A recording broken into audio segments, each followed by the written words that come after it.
Boa noite, amadas irmãs, amados irmãos, pessoas que nos visitam também, muito obrigado pela tua presença. Eu gostaria de chamar aqui o pastor Natan para a nossa segunda palestra dessa noite. Ontem fomos realmente desafiados em alguma coisa que me relembrou muito, algo que eu já vinha estudando um tempo atrás, e o pastor Natan foi usado por Deus realmente para renovar isso dentro da minha vida. A vida cristã não é sobre nós. Nós estamos inseridos numa história infinitamente maior do que a nossa história. Muitas vezes a gente está preso na nossa historinha, achando que tudo gira em torno de nós. Ontem, falando sobre comunhão e partir do pão, sobre a centralidade de Cristo, eu pude ver e renovar isso dentro de mim, pela graça de Deus, instrumentalidade do pastor Natan, do Espírito Santo, na vida dele, renovou isso dentro de mim. A igreja é maior do que a minha própria pessoa. Então, por isso, a gente tem comunhão, a gente se doa, ainda que doa, mas a gente tem comunhão. E permanece em comunhão, não por nós, mas porque a história maior é sobre Cristo e a igreja. Essa é a história que não tem fim. E nós estamos lá dentro dela, pela graça de Deus, não é mesmo? Vamos orar pelo nosso irmão Natan. Ó Deus, pela tua graça, Senhor, nós estamos aqui presentes mais uma vez, com esse privilégio de ouvir a tua palavra, Senhor. Como isso revigora o nosso ânimo. Pai, eu te peço, Senhor, mais uma vez, como o Senhor falou através do pastor Natan ontem conosco, que mais uma vez o Senhor fale através dele, Senhor. Amém. O Senhor dê graça para ele, sabedoria, misericórdia, intrepidez para o nosso irmão. Senhor.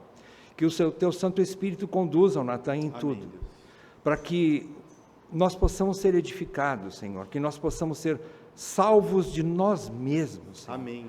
E mais do que isso, quanto ao tema de hoje, Pai, nós precisamos também ser renovados sobre isso, e que tenhamos consciência da importância da vida de oração. Desperta isso em mim e nos meus amados irmãos, nós precisamos. Sim, Senhor. E ensina-nos a orar, Senhor, Deus, nós te pedimos, ensina-nos a orar. E usa o pastor Natan.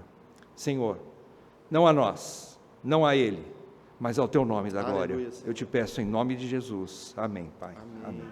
Fica à vontade, meu irmão. Amém. Amém.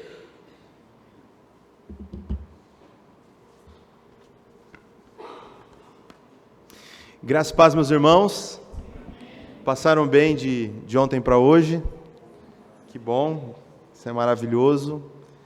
Podemos também conhecer essa igreja tão carinhosa. Podemos conhecer novos irmãos, conversar, isso é tudo muito bom. E acho que também hoje conhecendo outras pessoas, que estão, a partir de hoje, podem estar conosco. Seguimos nesse desafio tão importante, falando sobre mais uma das marcas tão essenciais para uma igreja saudável. E confesso a você que, para mim, sem dúvidas, este é o tema mais sensível desta conferência. Quando nós adentramos para falarmos sobre oração, nós temos que tirar as sandálias dos nossos pés. Eu me sinto como Moisés naquela passagem, diante daquela teofania, a sarça ardendo em fogo, e ele ouvindo a voz do Senhor dizer: tira a sandália dos seus pés, porque o lugar em que você está pisando é santo. Já confesso a você que eu não me sinto digno de falar sobre esse assunto. Eu creio que há muito para que eu mesmo particularmente cresça nessa disciplina tão importante que é a oração. Por outro lado, entendo também que nenhum cristão pode jamais chamar para si e dizer que é, segundo a sua própria titulação, alguém de oração. A oração é, como Lutero disse, o suor da alma. Atribui-se também a tantos outros autores, e de várias tradições inclusive, talvez porque fora dita mesmo por evangélicos, católicos, e até alguns fora da tradição cristã, de que a oração é a respiração da alma. E realmente, nós podemos reconhecer nessas frases uma expressão do que é oração. É algo essencial para a vida do cristão. Não existe vida cristã sem oração. E a gente observa isso quando nós lemos o livro de Atos. E observamos que a igreja, ela estava orando em vários e vários momentos. Quando nós olhamos para toda a Escritura, nós aprendemos muito sobre oração, porque a todo momento os servos de Deus, os seus profetas, os seus apóstolos, reis, sacerdotes e até mesmo alguns anônimos para nós na Bíblia, eles estão se dedicando a um tempo de oração. O quanto nós aprendemos, por exemplo, a olhar a história de Daniel e ver a disciplina que ele tinha de orar 3 vezes ao dia. Como aquilo nos ensina. Aliás, até esses dias, boa parte do Oriente, dos países islâmicos, estavam no Ramadã, que é um período que eles separam para oração e para jejum. E um brasileiro lá, ele disse, olha, é impressionante. Não é apenas uma questão isolada, não é apenas uma família ou algumas pessoas. Todo o país, no caso ele está morando em Dubai, né?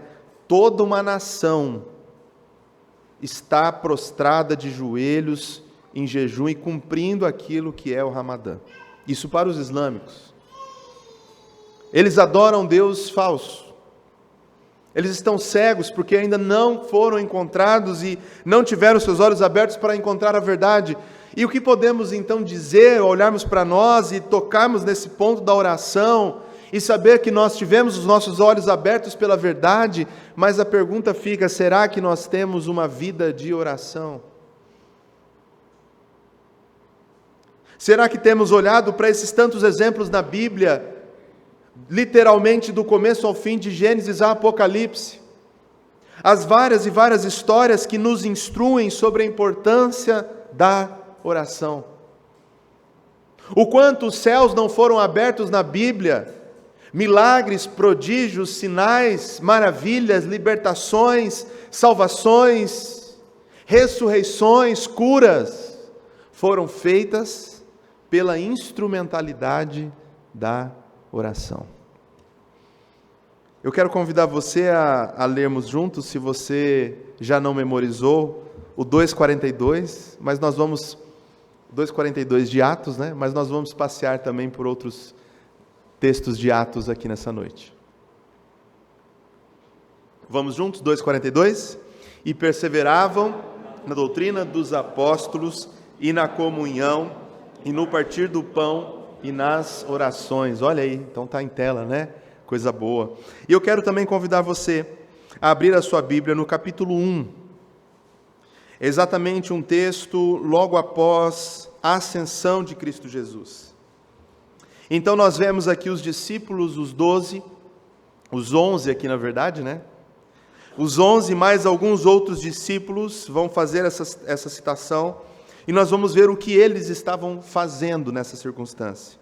Então, Atos capítulo 1, versículo 12, e leremos até o 14, diz assim: Então eles voltaram para Jerusalém, vindo do monte chamado das Oliveiras, que ficava próximo a Jerusalém, a distância de 1 quilômetro.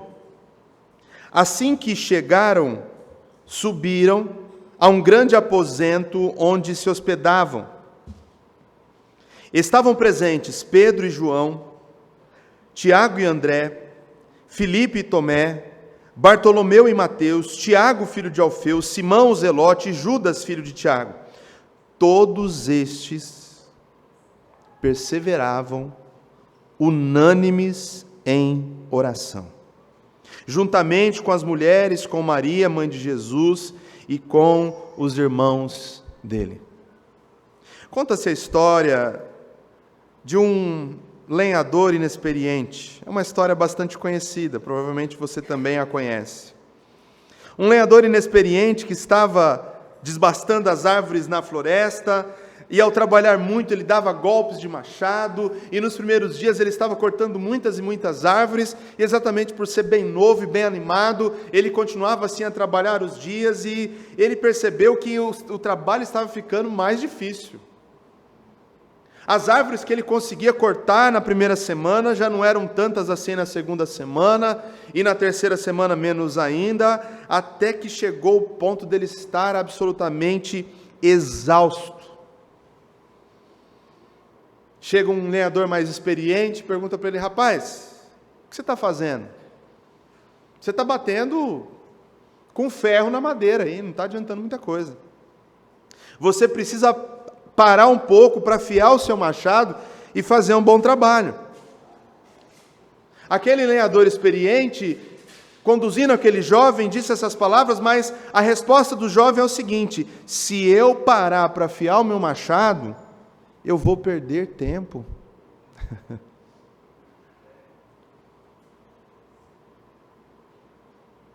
E assim o lenhador mais velho, após ter parado para afiar o seu machado, ao lado daquele jovem, cortou muito mais árvores do que o lenhador inexperiente, e isso nos deixa várias lições.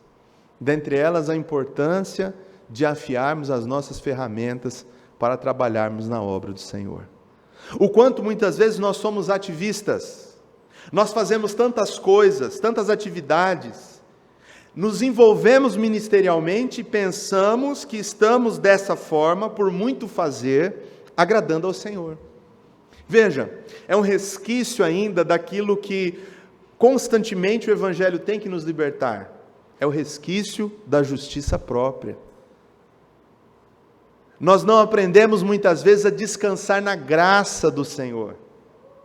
Nós somos salvos pela graça, mas temos dificuldades no nosso dia a dia de compreendermos que Deus não se impressiona com quem faz muito.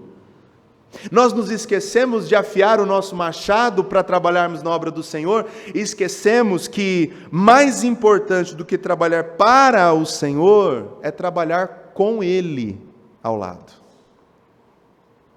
Mais importante do que desbastarmos ou tentarmos desbastar várias árvores à nossa frente, é importante nós nutrirmos uma comunhão constante com o nosso Deus. Aliás, tudo vai passar. Você se esforçou essa semana em tantas atividades, ela foi corrida, trabalho, casa, filhos, escola, faculdade, tantas atividades que nós nos envolvemos, horas extras.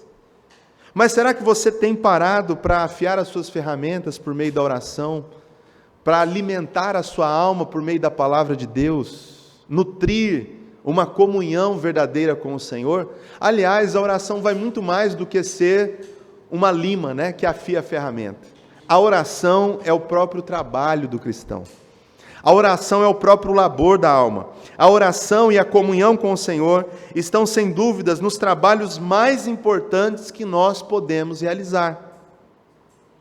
Tendo muito cuidado, com aqueles exemplos que às vezes enaltecem tanto um homem de Deus do passado, mas há uma história interessante de Lutero, em que ele dizia, não apenas uma ocasião, o seguinte: hoje o dia está muito corrido. O que você faz quando o dia está corrido? Sai atropelando tudo, não toma nem café da manhã, sai correndo, gritando logo às 6 horas da manhã com a família, Vamos.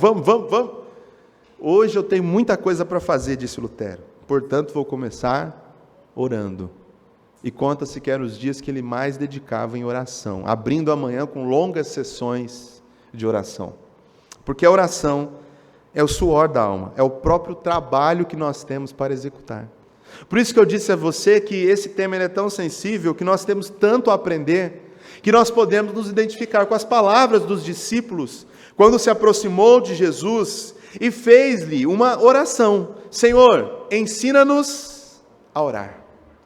Eu creio que constantemente temos que nos aproximar do Senhor e fazermos o mesmo pedido a Ele: Senhor, ensina-nos a orar. Há tantos âmbitos em que podemos pensar na oração, especialmente aqui nessa noite vamos falar dessa oração comunitária, tão importante para a igreja, uma igreja unida em oração. Veja que o capítulo 1, versículo 14, ao invés dos discípulos se espalharem, ao invés de cada um agora seguir o seu caminho, isso é bastante comum quando alguém perde a proximidade do seu mestre. É verdade, Jesus tinha prometido: fiquem em Jerusalém até que o Espírito Santo desça sobre vós. A gente aprende lá no livro de João, de que o Espírito Santo é o outro Consolador.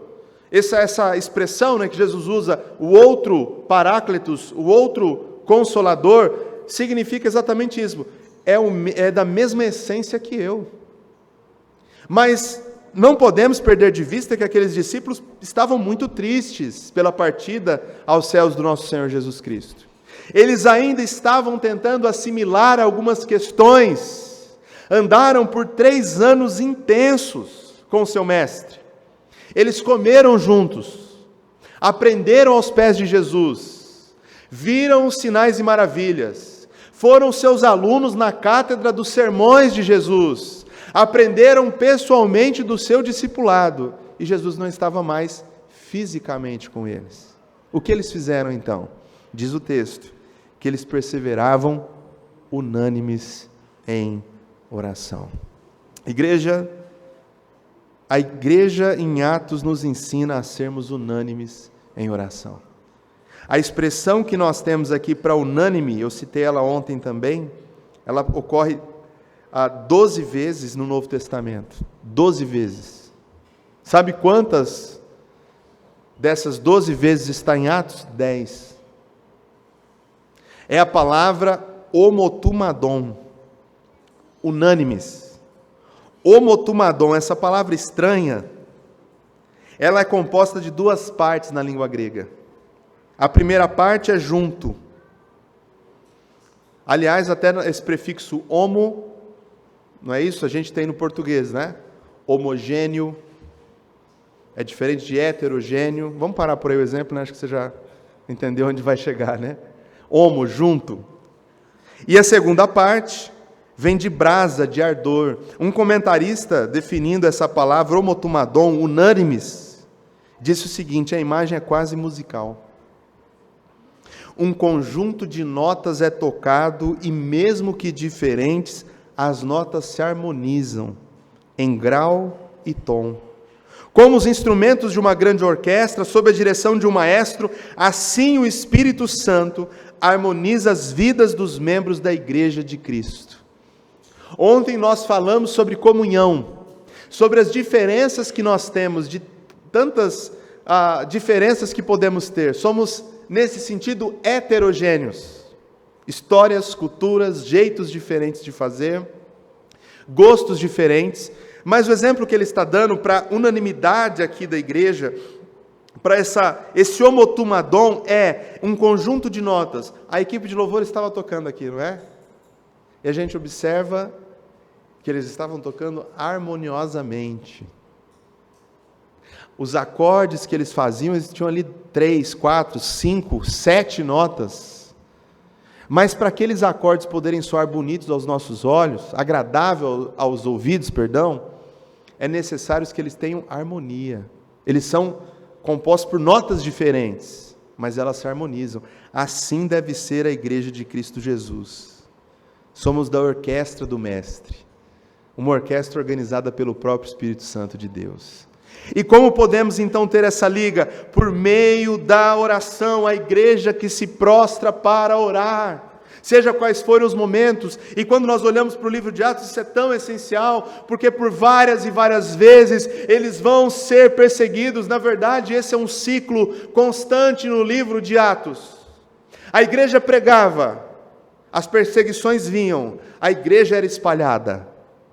Muitos eram mortos, mas a igreja continuava e o ciclo se repetia. A igreja pregava, a igreja era perseguida, a igreja se espalhava. E assim, a igreja de Cristo Jesus, aquele pequeno grupo de 11 homens, algumas mulheres, todos absolutamente sem nenhuma influência, ganharam literalmente o mundo.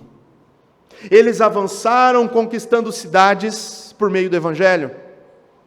Eles avançaram por países, atravessaram os oceanos, e a história que nós temos em todo o livro de Atos é de que aquele grupo insignificante, pejorativamente chamado de cristãos, por meio do poder do Espírito Santo, prevaleceram porque a promessa de Jesus estava sobre eles, de que as portas do inferno não prevalecerão sobre a igreja.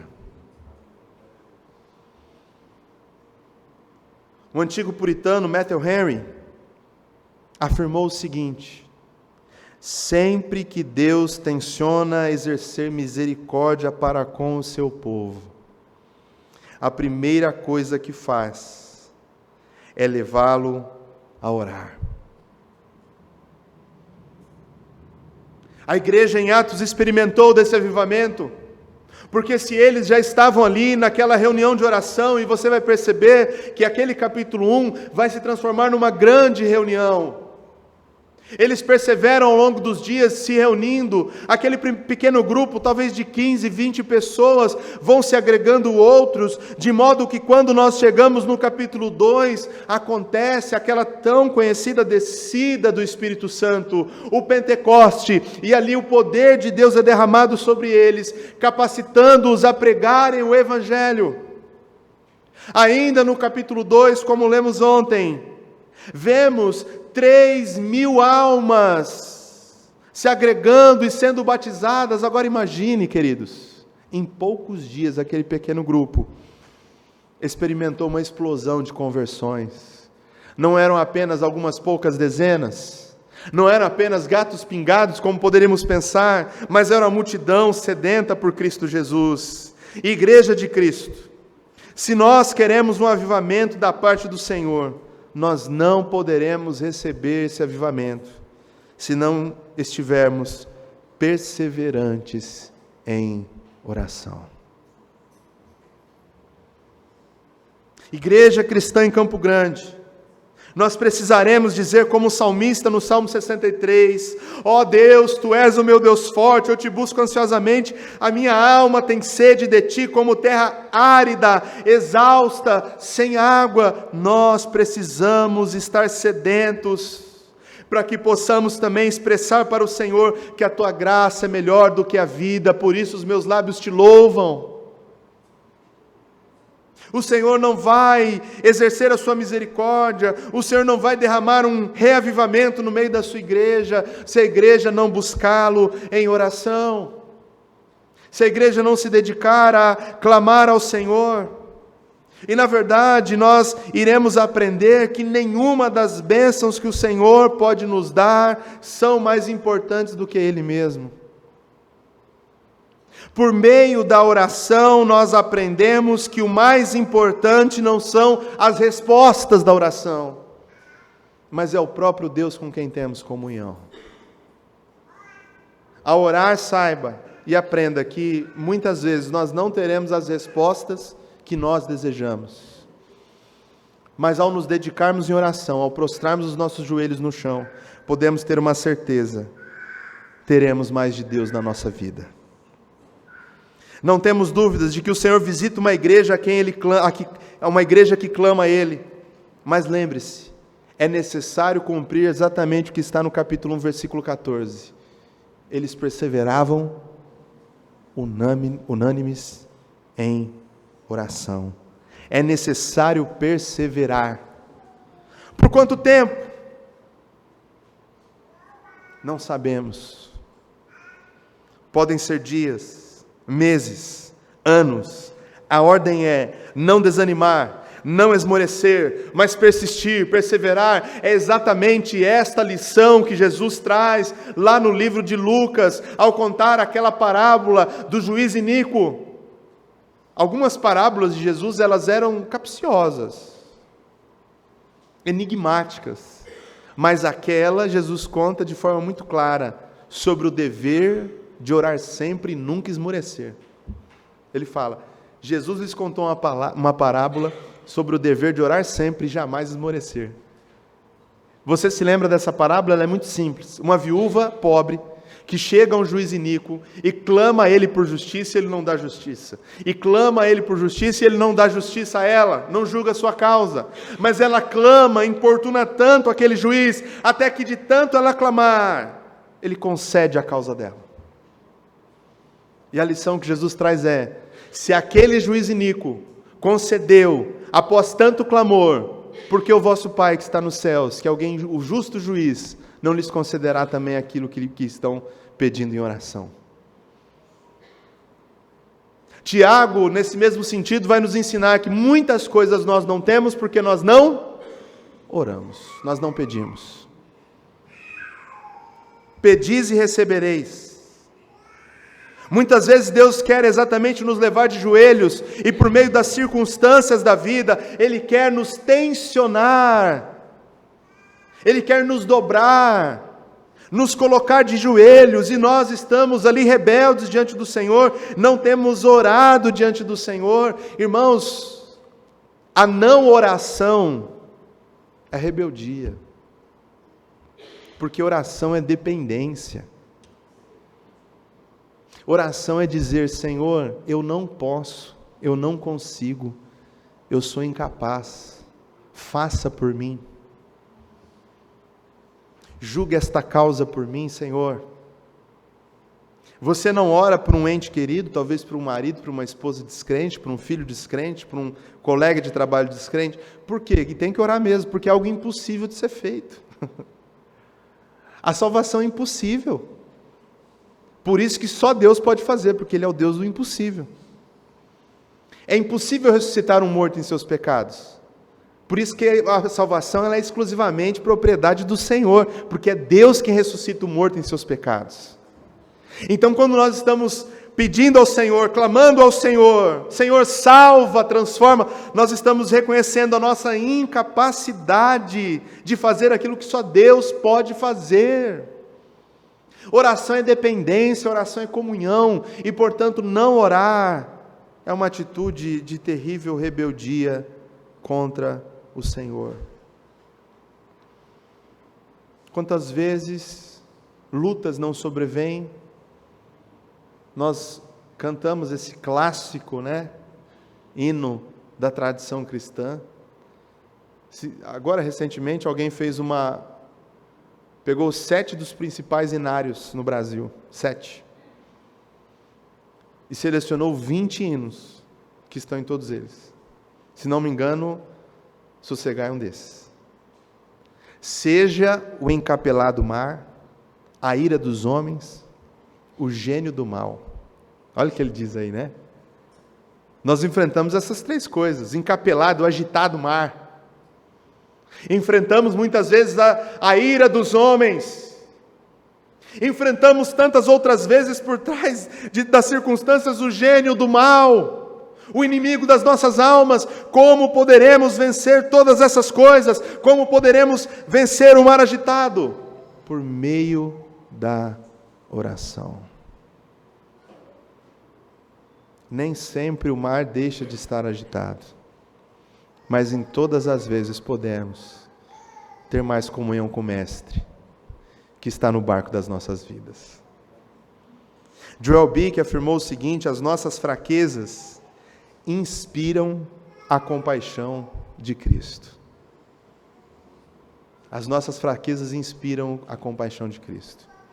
Eu quero encorajar você a ler um livro chamado Manso e Humilde. Se não me engano, do mesmo autor, foi recém-lançado pela editora Trinitas, um outro livro, nesse mesmo sentido. Eu não vou lembrar o título, alguma coisa como O Coração de Cristo, mas esse autor, o Dane Ortlund, ele capta essa ideia de um outro puritano, que tem um livro escrito nesse sentido, onde ele fala do coração de Cristo pelos pecadores.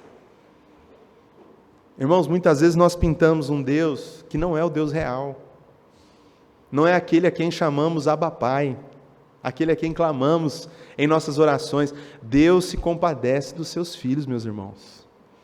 Quando nós passamos por lutas, até mesmo por pecados, há uma mentira plantada em nosso coração, que o próprio gênio do mal, Satanás, coloca em nosso coração, de que Deus não quer ouvir as nossas orações. Já sentiu isso? Quando você peca, você tem aquela tendência de se esconder. É a tendência de Jonas, de ir para longe da presença do Senhor, sendo que o convite de Cristo Jesus é de que você se aproxime dEle, porque, como o Bick disse, as nossas fraquezas inspiram a compaixão de Cristo. Deus não é pego de surpresa pelas nossas falhas e pecados. E se somos verdadeiramente filhos de Deus, o que precisamos então é buscá-lo em oração, nos prostrarmos diante dele, queridos. A oração é a válvula de arrefecimento da alma. É o que resfria a nossa alma diante dos calores, das pressões do dia a dia. Dá para entender isso? A analogia talvez vai ficar mais claro para os homens agora, com todo respeito, né? Existe no reservatório do carro, né, um reservatório para água lá, não é isso? Por vezes aquele negócio seca, racha, e lá no painel do seu carro acende uma luz vermelha. É impressionante. Às vezes em 3, 4 minutos aquilo estoura. Se você deixar aquela luz vermelha no painel e aquele sinal, né, de temperatura no máximo, sabe o que vai acontecer com o seu motor? Ele vai fundir. Ele vai ser estraçalhado. É impressionante como aquele reservatório pequeno, que cabe ali 4, 5 litros d'água, tem um papel essencial para o funcionamento de um veículo. Por pouco que achamos que estamos orando, mas a oração funciona como essa válvula de resfriamento da nossa alma. Cada gota de oração que nós levamos ao Pai é importantíssima, porque ela funciona como um bálsamo. Ela funciona como algo que nos resfria diante das lutas, que nos acalenta, porque ali, diante do trono de graça, encontramos conforto, somos acolhidos pelo Senhor. Queridos, nós já temos tantas instruções bíblicas para isso, mas muitas vezes nós somos como Tiago diz, apenas ouvintes, não praticamos a verdade da palavra de Deus. Nós sabemos e conhecemos o poder que Deus confere por meio da oração. Sabemos aquilo que Deus confere dando aos seus filhos por meio daquilo que nós pedimos a Ele. Nós temos livre acesso ao Rei dos Reis, ao Senhor dos Senhores. Nós não acessamos. Nós acabamos de cantar aqui a canção do Apocalipse e vimos ali a magnitude daquele que está sentado no trono. A sua aparência é terrível, é assustadora. Ele está rodeado de arco-íris, trovões, relâmpagos. Como é que você fica quando tem um dia chuvoso? Cai um raio, daqui a pouco vem aquele estrondoso trovão, dá medo, não dá? Do seu trono partem de tudo isso, como mostrando o seu poder, a sua glória. Tudo estremece diante desse Deus, e nós temos livre acesso ao seu trono de graça, diz Hebreus capítulo 4. Diz que Ele se compadece das nossas fraquezas, porque Ele conhece as nossas fraquezas. Ele experimentou elas na própria carne. E por isso, diz o texto de Hebreus, nós podemos encontrar socorro em momento oportuno ao nos aproximarmos do seu trono de graça. Por que nos aproximamos tão pouco, então? Grandes coisas o Senhor pode fazer por meio da oração. Você pode já ter ouvido do grande evangelista George Miller. Já ouviu de George Miller? Um homem que leu a sua Bíblia mais de 100 vezes na vida. 50 delas ele leu de joelho. George Miller foi um evangelista que, constrangido com a situação dos órfãos na Inglaterra no século XIX, ele criou um orfanato e ao longo de anos alimentou mais de 1000 órfãos.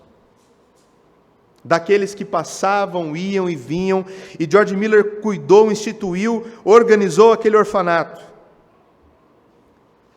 E quando perguntavam qual é o segredo desse orfanato ficar de pé com tão poucos recursos, George Miller respondia: não peço nada ao homem, a minha aliança é com Deus.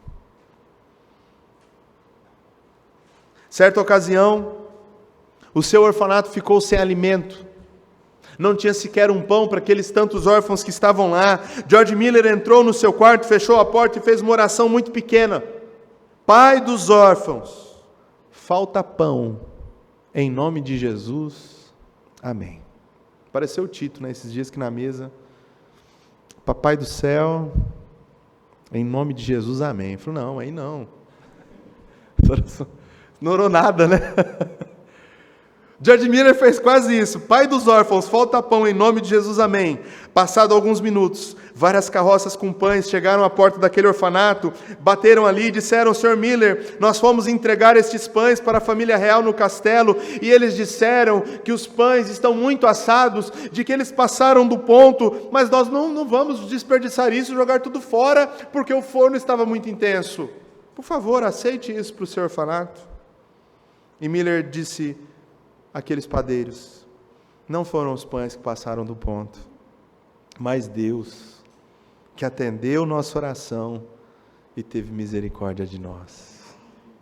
Outro dia não faltava apenas o pão, mas faltava o leite para aquela multidão de crianças. Mais uma vez Miller entrou na presença do Rei dos Reis, do Pai dos órfãos e disse, Senhor, está faltando leite, Senhor.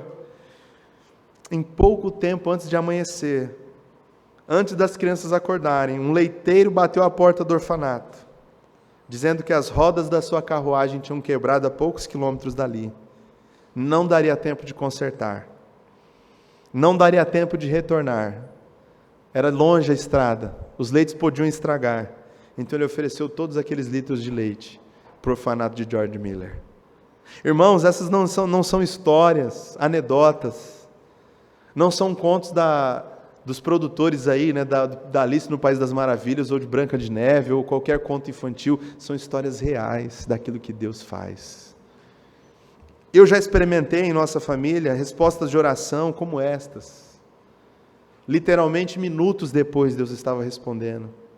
Num mundo controlado por Deus não existe coincidências, disse R.C. Sproul. No mundo em que Deus controla cada molécula do universo, só existe Jesuscidência, porque tudo provém das mãos dele. Nós podemos, portanto, experimentar a resposta por meio de oração, como George Miller experimentou, como a igreja em Atos experimentou, como a história nos conta por meio dos irmãos morávios. Uma igreja que ficava aproximadamente ali na República Tcheca. Eles começaram uma reunião de oração, reuniram-se para orar um dia, sabe aquelas torres de oração? Vamos combinar aqui de eu oro a primeira hora, você a segunda. Fizeram isso. E aquela reunião de oração durou por mais de 100 anos, ininterruptos, de modo que aquela igreja sempre tinha cristãos orando. Qual foi o resultado da oração dos irmãos morávios? Deus derramou um avivamento que resultou no envio de 226 missionários ao campo. Em 1832, havia 42 estações missionárias dos morávios ao redor do mundo. E era muito comum jovens moravianos entregarem-se para a obra missionária, atravessando os oceanos. E você sabe, século XIX, pouquíssima tecnologia, eles iam para nunca mais voltar. Eles se vendiam como os escravos à África, Índia, entregavam as suas vidas para pregar o Evangelho, para ganhar vidas entre os escravos. E tudo isso começou com uma reunião de oração. Algo acontece quando a igreja ora. Bênçãos são derramadas. Vidas são salvas e transformadas. Pessoas são curadas, cativos são libertos. Quando a igreja ora para o maior poder da face da terra e do universo, que é o poder de Deus. Quando nós olhamos para a igreja em Atos dos Apóstolos, nós vemos isso acontecer outras e outras vezes. Poderíamos aqui fazer uma conferência só da oração em Atos. Mas uma ocasião a mais eu queria ler com você. Ela está lá no capítulo 4, a partir do versículo 24. Nesse ponto, os cristãos estão sendo duramente perseguidos. A igreja que se converteu aos milhares em Atos 2 está sendo perseguida paulatinamente em todo o mundo. E no capítulo 4, dois dos mais importantes líderes da igreja, Pedro e João, são presos. Após uma breve libertação, no versículo 23 nos conta isso. Eles começam a orar ao Senhor. E a oração toda está descrita a partir do versículo 24. Observe essa oração. É uma das poucas que nós temos descrita tão detalhada assim em todo o livro de Atos.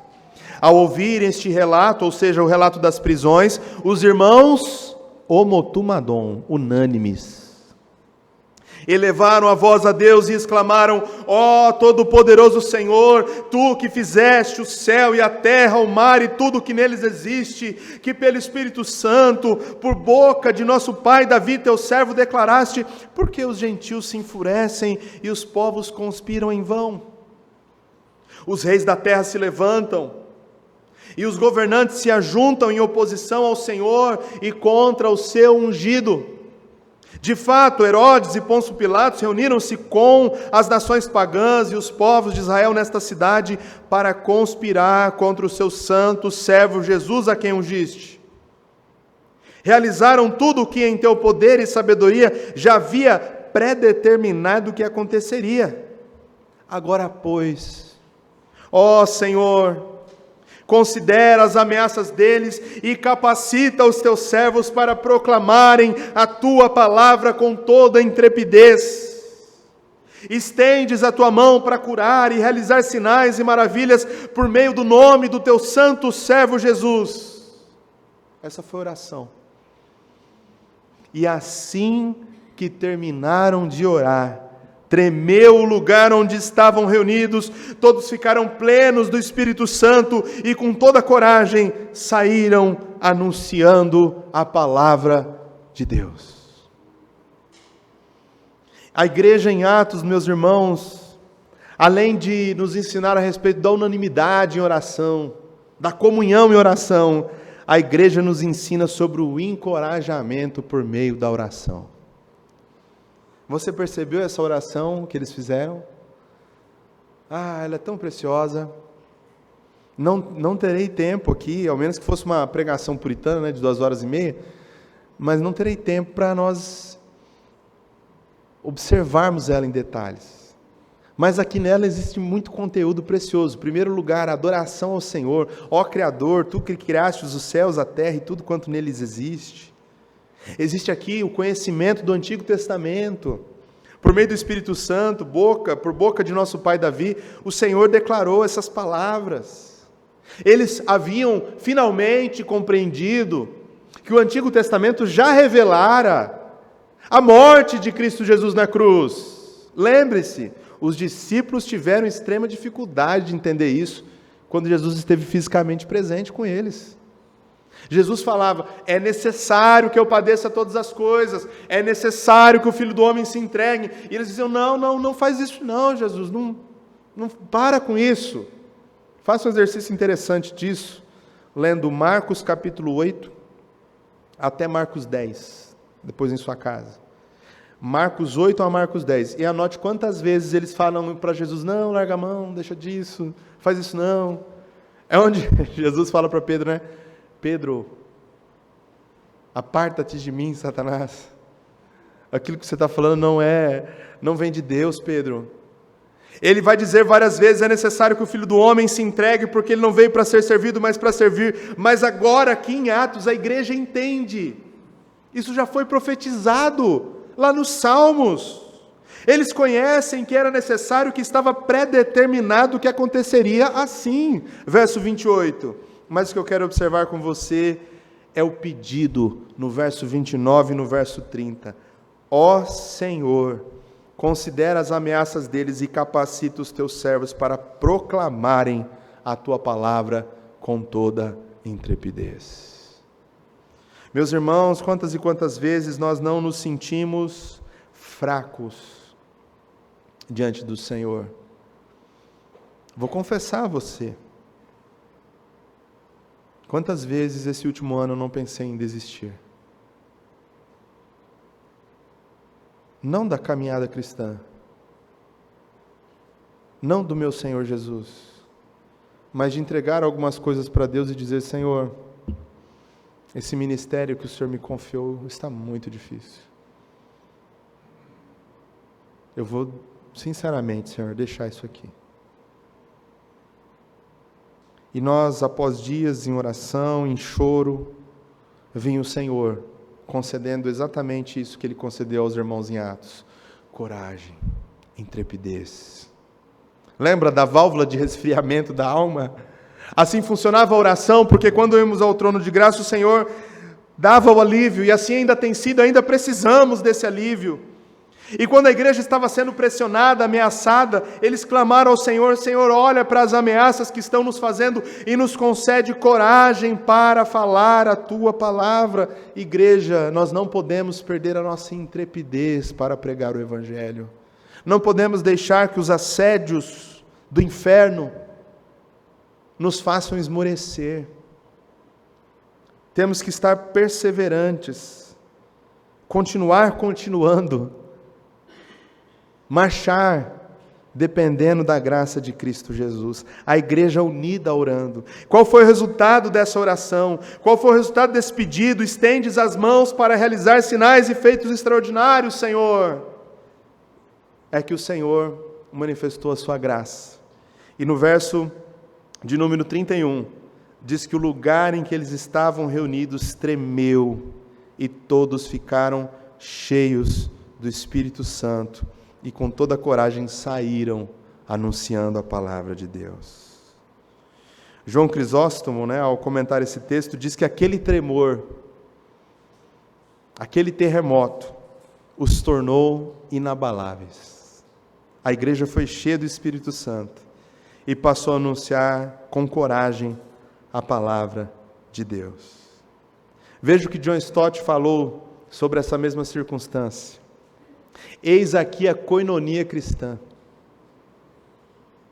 Lembra? Comunhão de ontem. A koinonia. Eis aqui a koinonia cristã em ação.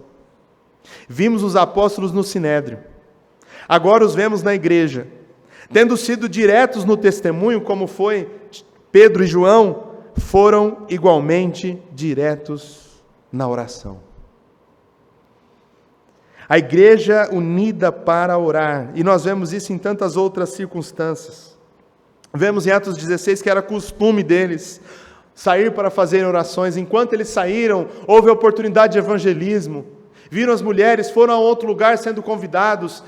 Lídia foi salva, teve o seu coração aberto pela graça do Senhor. Posteriormente, após sofrerem perseguições, foram parar nas prisões, Silas e Paulo. Ali oraram, cantaram louvores ao Senhor, e à meia-noite o Senhor também desceu um terremoto, as cadeias foram abertas. Aquele carcereiro que iria se matar foi salvo, ele e toda a sua casa. Quantas coisas não aconteceram por meio desse costume que a igreja tem de ter oração. E de onde nós aprendemos isso? Não temos modelo melhor, fórmula melhor do que Jesus Cristo. Jesus foi levado ao deserto para ser tentado por Satanás, e lá ele orava e jejuava. Constantemente nós vemos que Jesus saía de perto dos discípulos para lugares desertos para orar. Lucas 5,16 diz que ele se retirava para os desertos e ali orava. No Monte da Transfiguração, Jesus estava orando. Os céus se abriram naquela reunião celestial. Elias, Moisés e Jesus, Pedro, Tiago e João ali, assistindo, Vamos fazer nossas tendas aqui, assistir de camarote, que Jesus estava orando quando aquilo acontece. Em todos os evangelhos nós vemos, Jesus orou pelas crianças, orou para ressuscitar seu amigo Lázaro, orou pela necessidade das pessoas, orou para que pudesse escolher os seus discípulos. Orou pelos seus discípulos e por si mesmo. Orou no jardim da angústia, lá no Getsêmani, e até mesmo na cruz, Jesus orou. Quantas orações Jesus não fez na cruz? Existem até as igrejas que fazem os 7 brados, não é isso? Da cruz. Relembrando isso na época de Páscoa. A morte de Cristo Jesus, quando Ele entrega o seu Espírito ao Pai, Ele está orando. Ele termina a sua vida orando, irmãos. Queridos, somos lembrados dessa grande máxima: se Jesus, sendo Filho de Deus, aquele que criou todas as coisas pela palavra do seu poder, que sustenta o universo pela sua própria força, se Ele orou, quem somos nós para não orar? Se Jesus orou no meio da angústia, no jardim do Getsêmani, talvez a última oportunidade que Ele teve de orar com os seus discípulos, e que por 3 vezes Ele falou assim: vocês não conseguem vigiar 1 hora sequer, eu estou aqui me debulhando em lágrimas, eu estou suando o sangue diante do Pai, e vocês estão dormindo, porque vocês não estão entendendo a gravidade da circunstância. E naquela pressão, naquela angústia, Jesus estava orando. A quem nós recorremos primeiro quando estamos nas angústias? Jesus orou para a escolha dos seus discípulos, irmãos. Quantas decisões nós tomamos sem oração? Meu Deus, quanto aprendemos de Jesus. E aquela igreja nascente em Atos aprendeu isso. Aprendeu que, como o Mestre Jesus, precisavam orar. Para nós encerrarmos, algumas observações reforçando aquilo que nós vimos. Em primeiro lugar, a igreja é totalmente dependente do poder de Deus. Por isso, não podemos jamais pensar em caminhar sem oração. Nós precisamos marchar de joelhos. A igreja avança de joelhos. As nossas armas não são carnais, mas espirituais, meus irmãos. Nós precisamos empunhar as armas corretas. As nossas súplicas são essenciais para a batalha. Efésios 6, quando fala da armadura espiritual, nos ensina isso. E o que reforça toda aquela armadura espiritual em Efésios 6 é o versículo 18: com toda oração e súplica. É a arma espiritual que nós temos. E que arma, hein? A arma que nenhum exército pode vencer, meus irmãos. A arma que concedeu vitórias ao povo de Israel sobre muitos povos muito mais poderosos do que eles. A oração. A arma que, agora mais recente, mais recente assim, 400 anos, o famoso pregador John Knox, diante da rainha de todo o Reino Unido, ela disse: eu não temo nenhum exército, mas eu temo as orações do John Knox. Eu temo o que aquele homem pode fazer de joelhos. Mesmo sendo uma não convertida, reconheceu isso. Spurgeon, nessas terras britânicas, também disse o seguinte a respeito da sua igreja. Existe um livro só para falar de oração comunitária do Spurgeon. Você pode lê-lo, esses sermões que ele pregava segundas-feiras no Tabernáculo Metropolitano de Londres. Numa dessas citações ele diz o seguinte: todo dia fazemos súplicas a Deus. As orações, uma após a outra, batem à porta do céu, implorando pela conversão das almas e pelo crescimento da igreja.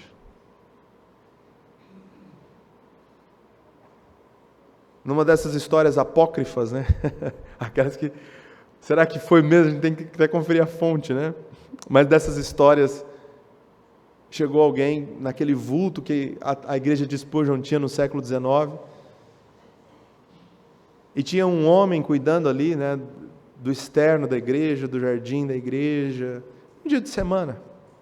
Aquela pessoa estava ali cuidando brevemente, e chegou e perguntou para aquele jardineiro: Senhor, eu vim conhecer Spurgeon, a mola propulsora da Inglaterra.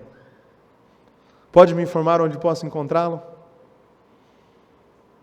E ele disse assim: prazer, eu sou Spurgeon.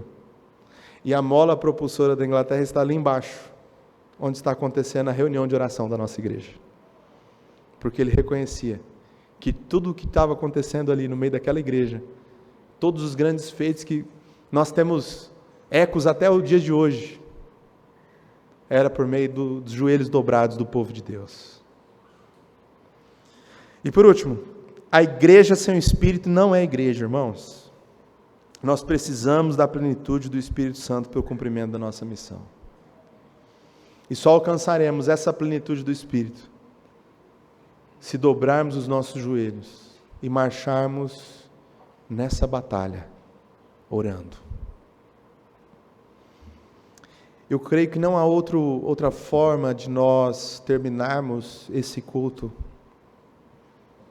a não ser de uma única forma, de joelhos. Eu não quero constrangê-la a fazer algo que você não deseja. Lá em nossa igreja nós temos um costume, porque eu creio que fisicamente podemos expressar algumas coisas que acontecem em nosso coração. Fisicamente somos lembrados, porque somos seres de corpo e alma, não é isso?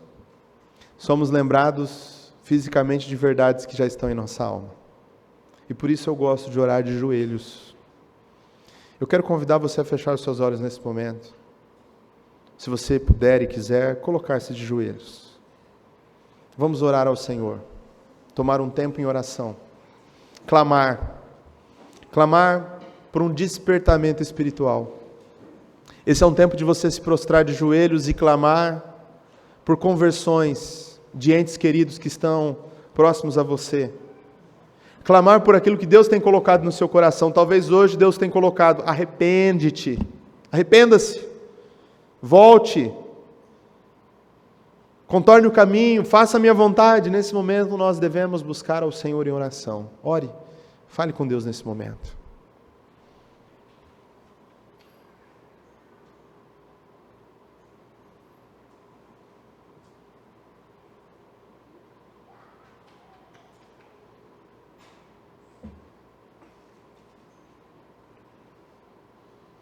Ó meu Deus, nesse momento em que estamos aqui reunidos, cada um de nós levando a Ti as causas que Tu conheces, sejam elas dessa igreja, sejam elas, ó Deus, motivos de gratidão e de louvor ao Senhor, sejam causas que têm tirado a paz da nossa alma, que têm nos angustiado. Nesse momento, nós como igreja estamos prostrados diante do Senhor, como um reconhecimento, ó Deus, de que somos dependentes de Ti, de que somente ao Senhor devemos toda a honra e toda a glória, de que ao Senhor pertence o poder, o domínio pelos séculos dos séculos, e pedimos, ó Deus, manifesta a Tua graça, o Teu poder sobre nós, derrama da Tua misericórdia, nos ensine a orar, Senhor. Ó Pai, se há entre nós vidas quebradas, conserte-as. Se há entre nós, ó Deus, corações partidos, lágrimas sendo derramadas, ó Pai, coloca do Teu bálsamo, Pai. Ouve a nossa oração, Senhor. Derrama, ó Deus, do Teu poder, da Tua intrepidez, da Tua coragem para a pregação do Evangelho nesta igreja, que alcancemos muitas e muitas vidas para a glória do Teu nome, que o Senhor abençoe a liderança, os pastores dessa igreja, cada ministério, ó Pai, que seja usado para a honra e glória do Teu nome, Pai, e que o Senhor, a partir desta noite, desta conferência, nos transforme em crentes que oram mais, que clamam ao Senhor por um despertamento celestial. Assim oramos no nome de Jesus. Amém e amém. Deus abençoe, queridos irmãos.